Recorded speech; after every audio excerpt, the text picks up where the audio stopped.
আসসালামু আলাইকুম। আমি ডাক্তার এইচ.এস. বারী চৌধুরী, ভেটেরিনারি মেডিকেল সার্ভিসের ডায়াবেটিস সেন্টারের প্রধান হিসেবে কর্মরত আছি। ডায়াবেটিস হলে কিভাবে বুঝবো? এটা একটা কমন প্রশ্ন। এই যে এমনি যখনই যেকোনো আড্ডায় যাই এবং নিজেকে পরিচয় দিই ডায়াবেটিসের ডাক্তার হিসেবে অন্তত কয়েকজনের মুখে একই প্রশ্ন শোনা যায়। তো প্রথম কথা হচ্ছে যে ডায়াবেটিস আ আ আপনার কোনো লক্ষণ প্রকাশ নাও করতে পারে।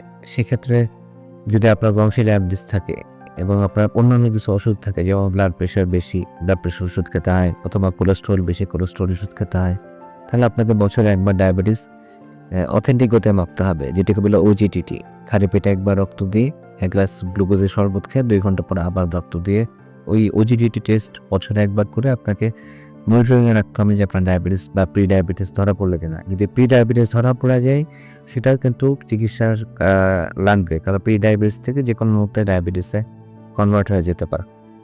তার মানে আপনার পরিবারে ডায়াবেটিস আছে, আপনার কোলেস্টেরল বেশি থাকতে পারে, আপনার ব্লাড প্রেশার থাকতে পারে, আপনার স্থূলতা থাকতে পারে, আপনার ব্যাড হ্যাবিটস, আপনার fast food, junk food, fatty food খাওয়ার প্রতি আগ্রহ থাকতে পারে, আপনার ঘুম রুটিন উল্টাপাল্টা হতে পারে, কম ঘুমাতে পারেন, আপনার অনেক বড় পেট বা ভুঁড়ি হয়ে যেতে পারে, হ্যাঁ, আপনি অলস জীবনযাপন করতে পারেন। এইগুলো কিন্তু ডায়াবেটিসকে সন্ধান করার জন্য যথেষ্ট।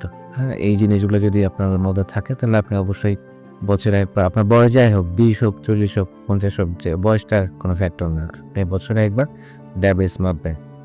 আর কার্ডিও ভ্যালুমেন্ট, যেটা ডায়াবেটিসের লক্ষণ, তার মধ্যে একটা প্রধান লক্ষণ হচ্ছে যে আপনার দুর্বল লাগবে, অনেক দুর্বলতা অনুভব করবেন, অবসাদ, ক্লান্তি লাগবে। দেখবেন যে আগে যা কাজ করতে পারতেন সেটা করতে পারছেন না। ২ নম্বর হচ্ছে যে আপনার গলা শুকায় যেতে পারে, ঘন ঘন পিপাসা লাগতে পারে, ঘন ঘন প্রস্রাব হতে পারে। ৩ নম্বর হচ্ছে আপনার ওজন কমে যেতে পারে। গতকাল একজন রোগীকে পেলাম, যিনি গত ৪ মাসে প্রায় ৯ কেজি ওজন কমে গেছে। হ্যাঁ? তো ওটা থেকে ওনার সন্দেহ হয়েছে ওনার হয়তোবা ডায়াবেটিস। তো এটাও একটা বড় লক্ষণ। তারপর ঘন ঘন ইনফেকশন হওয়া, যে দেখা যাচ্ছে যে বারবার সর্দি, কাশি, জ্বর হচ্ছে, মানে শরীরের রোগ প্রতিরোধ ক্ষমতা কমে গেছে। সেক্ষেত্রে আপনাকে ডায়াবেটিস পরীক্ষা করা লাগতে পারে। আপনার কোথাও কেটে ছিঁড়ে গেছে, একটু ঘা হয়েছে, তো সেটা নরমালি যে সময়ে সারার কথা আপনার মনে হচ্ছে তার থেকে অনেক বেশি সময় লাগতেছে, বা অন্যরাও করতেছে যে এইটুকু কাটো সারতে এত সময় লাগতেছে কেন? অর্থাৎ এই ক্ষতস্থান সারাতে যদি দেরি হয়, সেটাই কিন্তু ডায়াবেটিসের একটা লক্ষণ। তো ও এরকম উম যেটা যে আপনার সবগুলা নাও থাকতে পারে, ১ টা ২ টাও থাকতে পারে। তো দেখা গেল যে আপনার ঘন ঘন ক্ষুধা লাগতেছে, হ্যাঁ? এটাও কিন্তু ডায়াবেটিসের একটা লক্ষণ। কেন? কারণ আপনার রক্তে সুগার বেশি বেড়ে গেছে।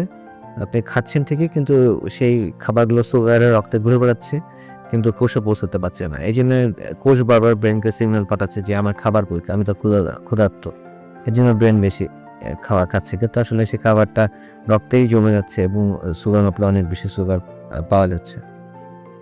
তো সুতরাং একটু সচেতন হন।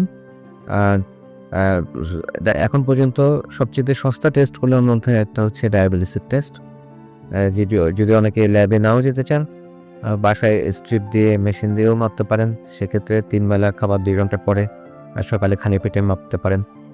যদি কখনো দেখেন খালি পেটে ৭ অতিক্রম করছে বা খাওয়ার পরে ১১ অতিক্রম করছে, তাহলে বুঝবেন আপনার ডায়াবেটিস কনফার্ম। আর যদি এর থেকে কম থাকে, যদি খালি পেটে ৭.৮ থেকে ১১ এর মধ্যে থাকে, তাহলে আপনার প্রি ডায়াবেটিস কনফার্ম। আবার খাওয়ার আগে ৬ থেকে ৭ এর মধ্যে থাকলে আপনার প্রি ডায়াবেটিস কনফার্ম। এই জন্য এই মাপগুলো খুবই ইম্পর্টেন্ট। একবার যদি বাসার মেশিনে মাপে পজিটিভ পেয়ে যান, তাহলে আপনি তখন ল্যাবে এসে টেস্ট করে কনফার্ম হয় ডাক্তারের কাছ থেকে চিকিৎসা নেবেন। এবং একটা ডিসিপ্লিন লাইফ লিড করতে হবে তখন। খাবার দাবারের শৃঙ্খলা আনতে হবে, শারীরিক পরিশ্রমের দিক থেকে শৃঙ্খলা আনতে হবে, ব্যায়াম, খেলাধুলা, এগুলোতে মনোযোগ দিতে হবে অন্যান্য কাজের পাশাপাশি। তাহলে দেখা যাবে যে আপনার সুস্থতাও বাড়বে, আপনার আয়ও বাড়বে, আপনি ভালো থাকবেন এবং ডায়াবেটিসও একেবারেই নিয়ন্ত্রণ বা বশে থাকবে।